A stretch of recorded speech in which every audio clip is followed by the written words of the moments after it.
Welcome back to Hit or Miss, where I cut through the hype to give you straight up reviews of trending films and TV shows. Today, we're diving into a Netflix release from Nollywood that's been making waves on and offline, House of Ga'a. But does it live up to the buzz, or is it just another overhyped letdown? Let's find out.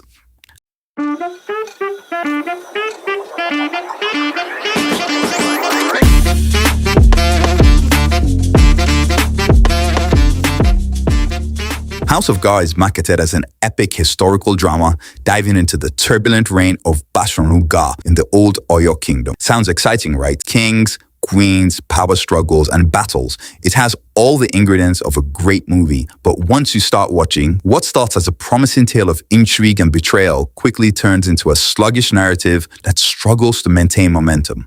Let's start with the positives. The costuming and set design do a decent job of capturing the grandeur of the Oyo kingdom. The attention to detail and even the locations add some level of authenticity. The cinematography is lacking in some places, but is still decent enough overall to get the job done. Altogether, the visual depictions are effective and help set the historical tone to transport viewers to the era of Bashorun Ga'a. But beyond the surface is where things start to fall apart. First off, the characterization and the performances leave much to be desired. In particular, there's Femi Branch's portrayal of Bashorun Ga'a, which seems to be aiming for a level of Shakespearean gravitas, but ends up feeling forced and overly theatrical. Instead of elevating the film, his performance just simply weighs it down. The rest of the cast fares no better, often veering into melodrama that undercuts what should have been powerful emotive scenes. They all seem to struggle with performances that fail to deliver the nuanced portrayals needed for a historical epic. Another of the film's major issues is the underutilization of many Nigerian stars. Actors who are known for their usually great performances are relegated to minor roles that do little to advance the story. Even those with larger parts fail to live up to their reputations, making the film feel like a missed opportunity to showcase their talents. This sense of wasted potential is compounded by directorial missteps that result in a film that feels disjointed and uneven. This isn't to say that all the actors were bad. There were a few decent performances from the likes of Tosin Adeyemi and Bimbo Manuel, but they were few and far between. The directorial failings in this regard were painfully obvious. A prime example is when Ga'a orders the marriage of his son, Oyemekun's sweetheart, to his uncle. A moment that should have been emotionally charged ended up feeling flat due to Branch's over-the-top delivery. Oh my God! Wow! The rest of the cast, particularly Lateef Adedimeji's portrayal of Ga'a's brother, also disappoints. His character, set up as a black sheep with potential for a significant arc, fails to deliver any meaningful impact to the story. The use of gratuitous violence and nudity also feels out of place. Scenes that include these elements often seem to be included for shock value rather than narrative necessity. For example, the film's depiction of nudity, like showing breasts multiple times, might initially seem to serve a purpose, but it quickly becomes excessive and poorly executed. This approach detracts from, rather than add, to the storytelling, especially when combined with noticeable continuity errors and terrible visual effects throughout the entire movie. It would take forever to point them all out, but one glaring mistake was right at the beginning, after the so-called battle. That one absolutely took the prize. And then there's dialogue. The script feels stilted, as if the writers prioritize showing off vocabulary over crafting natural, believable exchanges. The result? Awkward conversations that take you right out of the story. And don't get me started on the use of Yoruba. If the subtitles are anything to go by, then my gosh. Even my mom, who's a proper Yoruba woman, complained about the language, so where's the hope? No! God, please, no! No! No! No! For a film that's supposed to celebrate and showcase Yoruba culture, this felt like a massive letdown. Now let's talk about the plot, or the lack of it. The film starts off with a really poorly executed battle sequence and some very cringe action sequences, but the narrative still provides the setup for a promising story of political intrigue and power struggles. However, as the film progresses, the narrative becomes meandering. It seems like the writers lost steam halfway through, and the tension of Ga'a's ambition spiraled out of control and led nowhere. His placement of his children in positions of power sets the stage for a story of political intrigue. However, despite this promising setup, the narrative quickly loses steam. Subplots like Oyemekun's eventual betrayal of his father are hinted at and then rushed.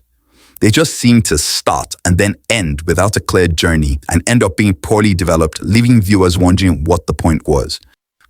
Oyemekun's arc is especially frustrating. He's positioned as the film's narrator and hero, yet he accomplishes absolutely nothing of significance. His character build-up feels like a wasted opportunity, especially given how central he is to the story. The story wanders from scene to scene with subplots that go nowhere and a climax that's more of a whimper than a bang. By the time the credits roll, you're left feeling empty, with more questions than you started with. The final showdown between Ga'a and the last Alafi, which should have been the film's crowning moment, ends up being underwhelming and anticlimactic. Ga'a's death, portrayed as a swift execution by his closest allies, lacks the emotional and narrative weight it should carry. The historical inaccuracies, in particular, are hard to forgive or ignore.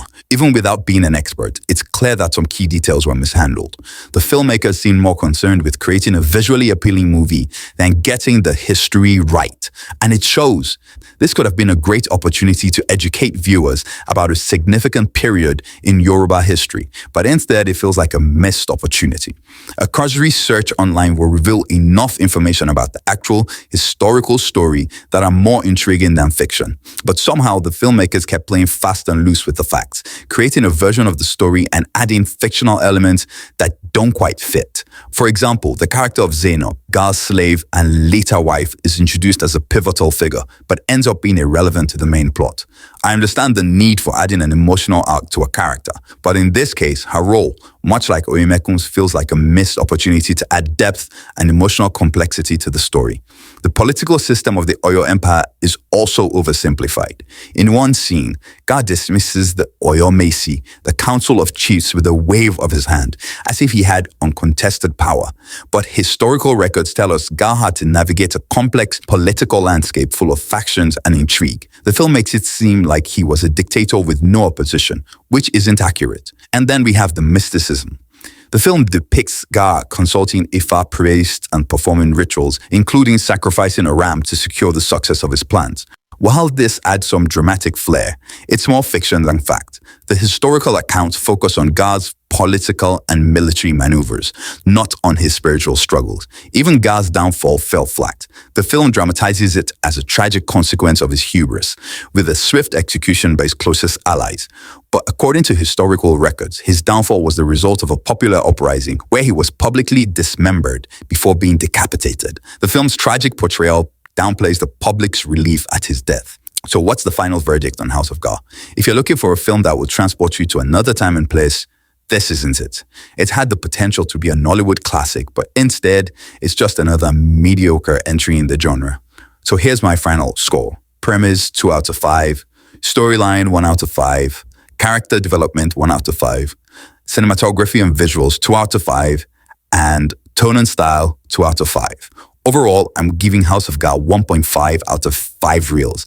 It's a hard pass for me. It's honestly a complete miss with a lot of hype. But if you're a die-hard fan of historical dramas with a high tolerance for disappointment, give it a go. But hey, that's just my take. What did you think of House of Ga'a? Let me know in the comments below. And don't forget to like, subscribe, and hit that notification bell for more no-nonsense reviews of film and TV's best and worst. Until next time, I'm Olu James, and I'm off to do my laundry.